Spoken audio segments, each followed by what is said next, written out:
ओम शांति। 21 सितंबर 2022।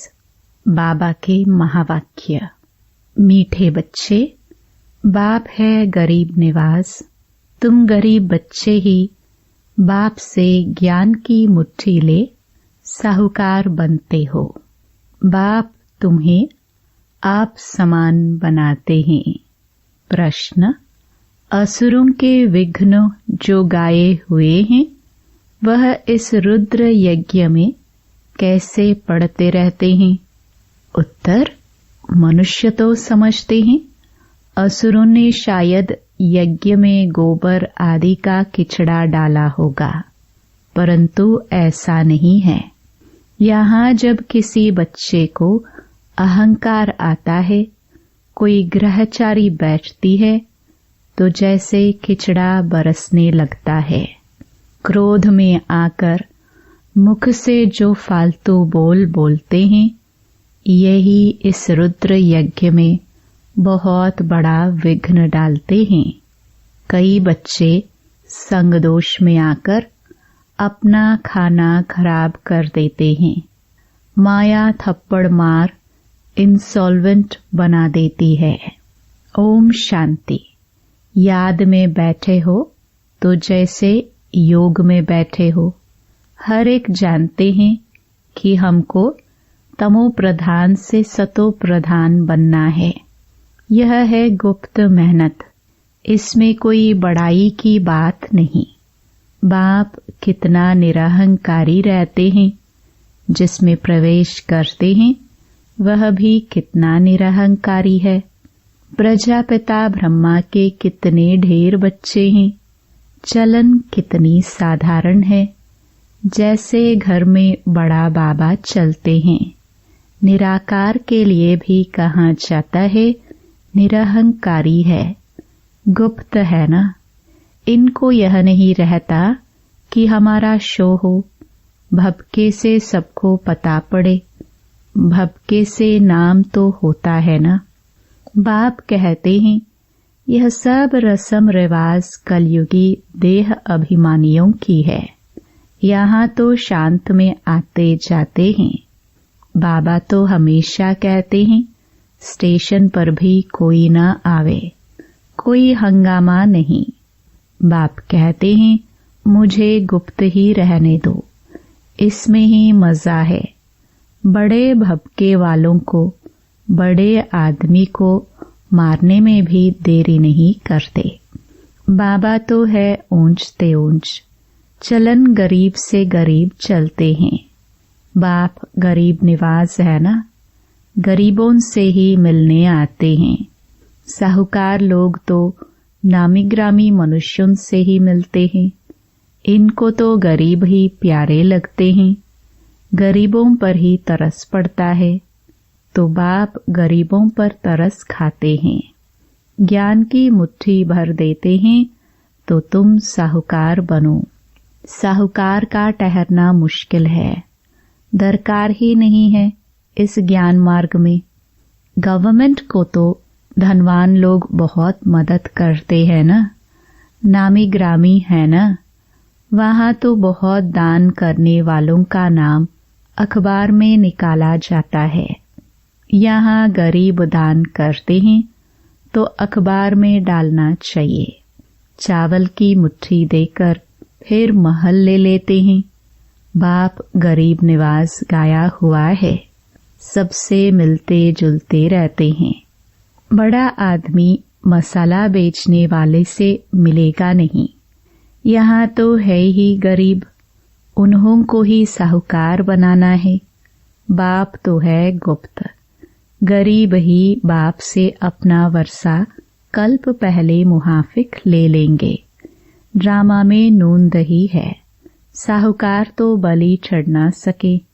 हाँ, इनको शिव बाबा को कोई वारिस बनाए तो कमाल कर दिखावे। बाप कहते हैं मैं आता ही हूँ साधारण तन में। गाया हुआ है निराकार निरहंकारी। गाते भी है ना। गोदरी में करतार। देखो बाबा ठंडी में गोदरी ले आकर बैठते हैं ना। पतित पावन बाप को कोई जानते नहीं है। बाबा बैठकर समझाते हैं कि हे भारतवासी बच्चों, तुमको स्वर्ग का मालिक किसने बनाया?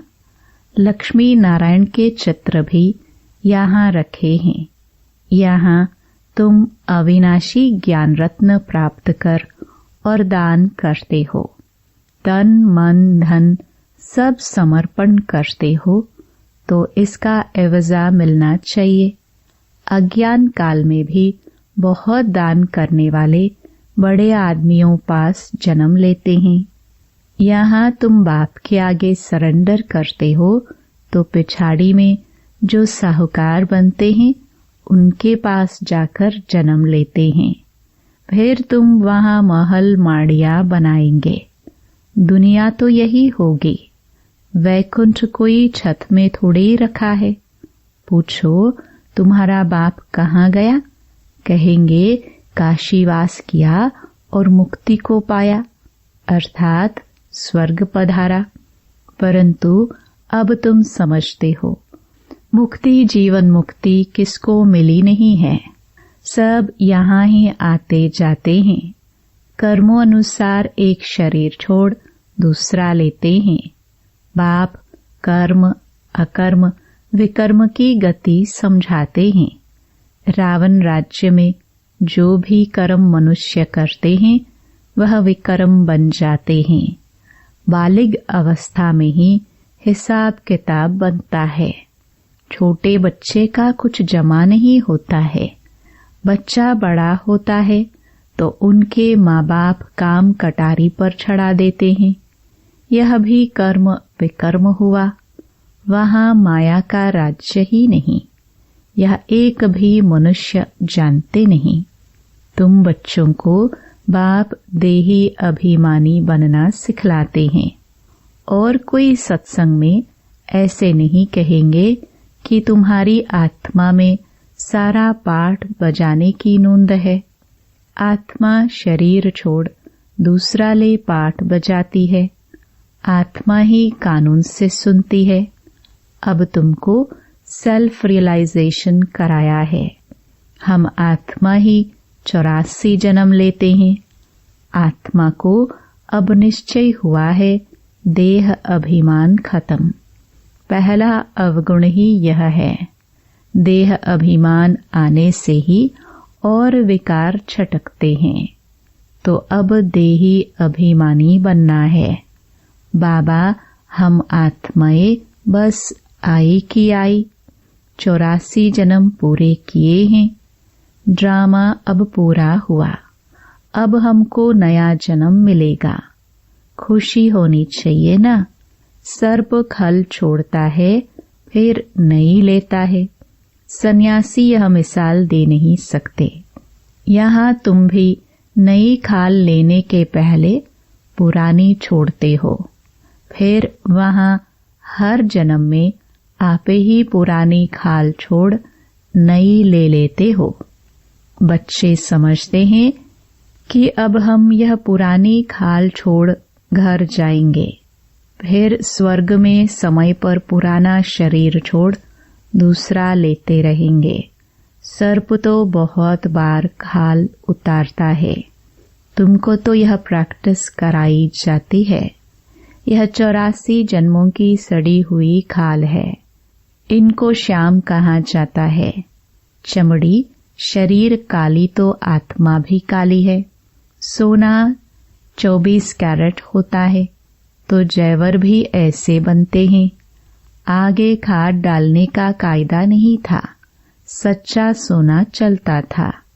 यह गिन्नी आदि विलायत से निकली है। विलायत में सच्ची मुहरे बनती नहीं। यहाँ ही सच्चे सोने की मुहरे थी। अब तो सब महंगा हो गया है। सोने में खाद डालनी ही है।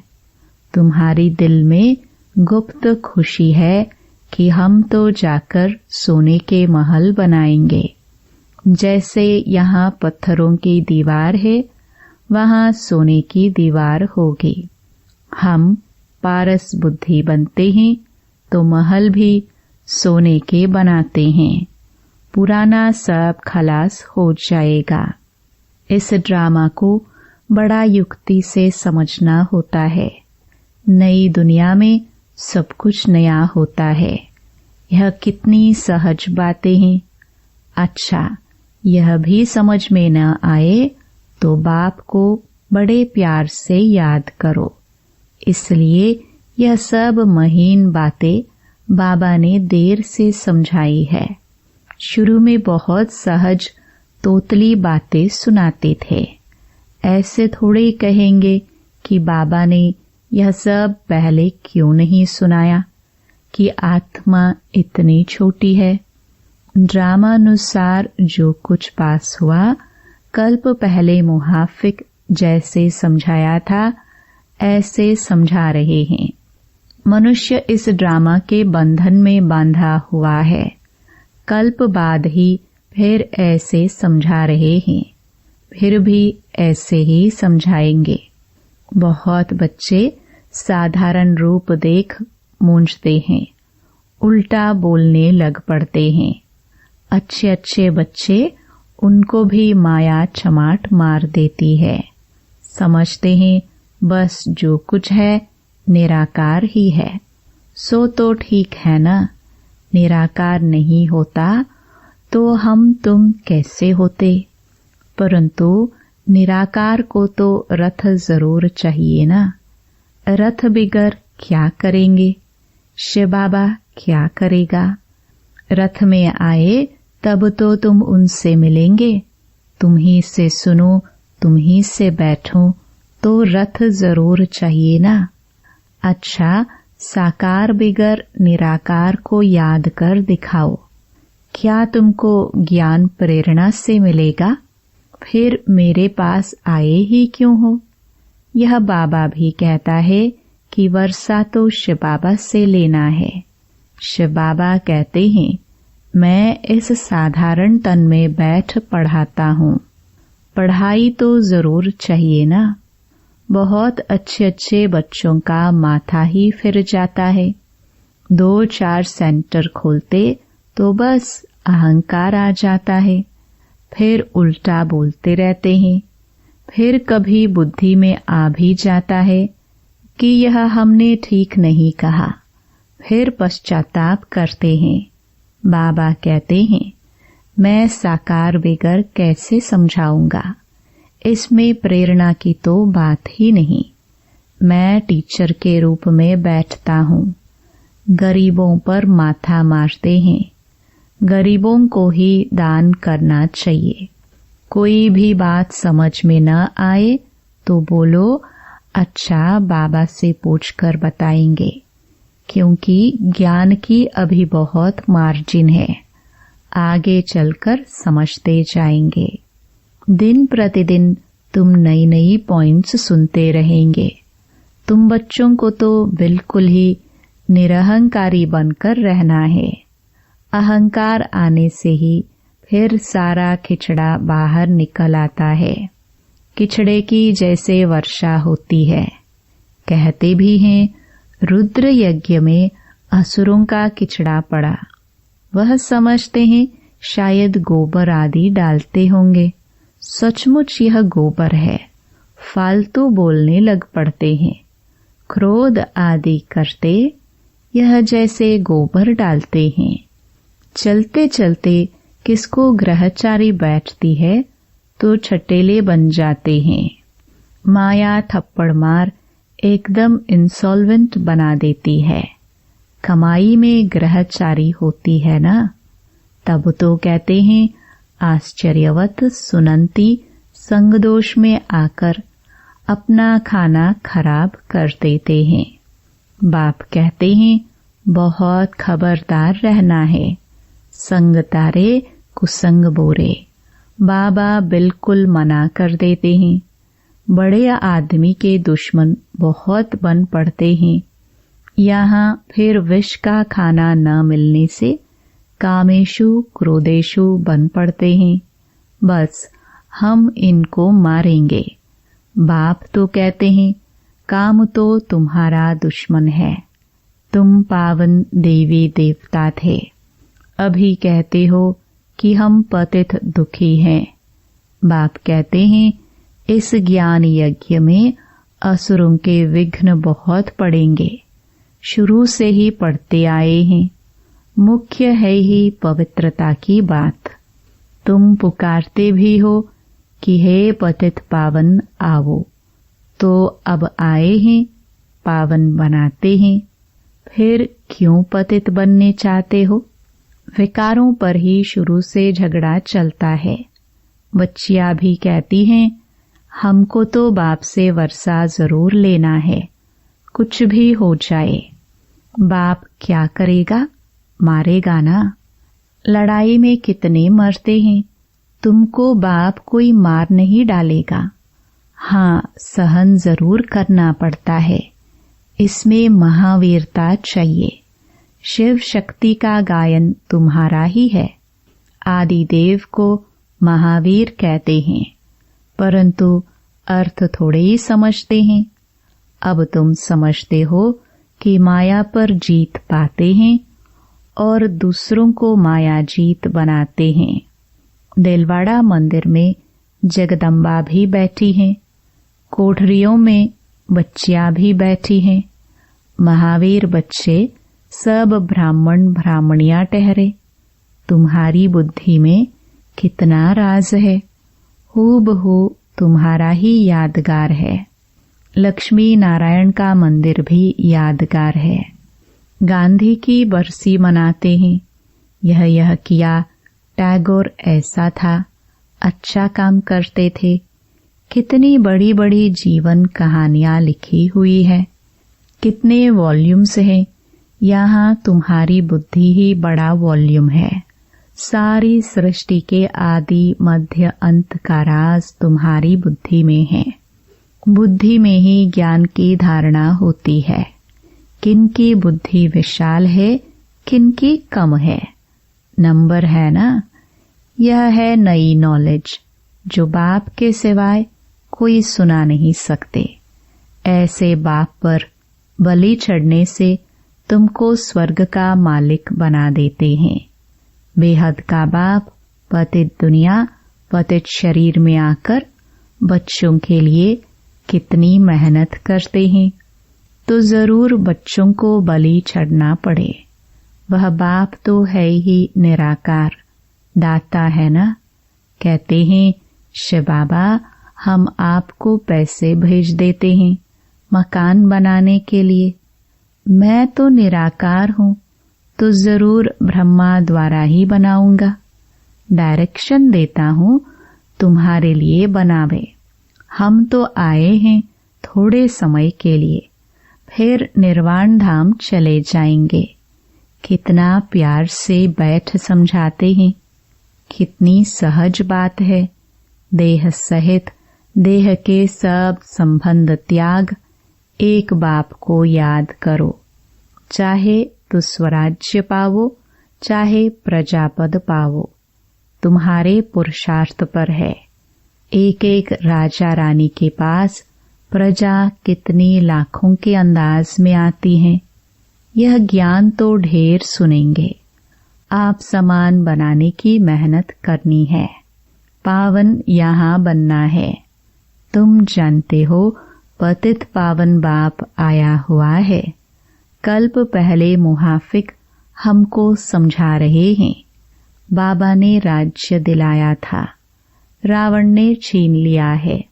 हार कैसे हुई है, फिर जीतना कैसे है, यह भी बुद्धि में है। बहुत बच्चे यह भी भूल जाते हैं। माया नाक से पकड़ लेती है, सेकंड में जीवन मुक्ति पाते हैं, फिर झट जीवन बंध भी हो जाते हैं। देरी नहीं करते। बाप कहते हैं बच्चे खबरदार रहो, तुम रूप बसंत बन सदा मुख से रतन ही निकालो। खिचड़ा सुनना भी नहीं चाहिए। समझो हमारा यह दुश्मन है। ज्ञान के सिवाय और सब बातें सुनना ईवल है। अच्छा, मीठे मीठे सिखिल दे बच्चों प्रति मात पिता बाप दादा का याद प्यार और गुड मॉर्निंग। रूहानी बाप की रूहानी बच्चों को नमस्ते। धारणा के लिए मुख्य सार। पहला अवगुण जो देह अभिमान का है उसे निकालकर पूरा देही अभिमानी बनना है। दूसरा, अविनाशी ज्ञान धन जो बाप से मिल रहा है उसका दान करना है। बाप समान निरहंकारी बनना है। मुख से रतन निकालने हैं। ईवल बातें नहीं सुननी है। वरदान, रहम की भावना को इमर्ज कर दुख दर्द की दुनिया को परिवर्तन करने वाले मास्टर नॉलेजफुल भव। प्रकृति की हलचल में जब आत्माएं चिल्लाती हैं, मर्सी और रहम मांगती हैं, तो अपने मर्सीफुल स्वरूप को इमर्ज कर उनकी पुकार सुनो। दुख दर्द की दुनिया को परिवर्तन करने के लिए स्वयं को संपन्न बनाओ। परिवर्तन की शुभ भावना को तीव्र करो। आपके संपन्न बनने से यह दुख की दुनिया संपन्न समाप्त हो जाएगी।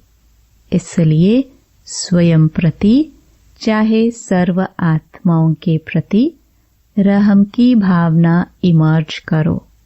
जहाँ रहम होगा वहाँ तेरा मेरा की हलचल नहीं होगी। स्लोगन, ज्ञान और योग के दोनों पंख मजबूत हो तब उड़ती कला का अनुभव कर सकेंगे। ओम शांति।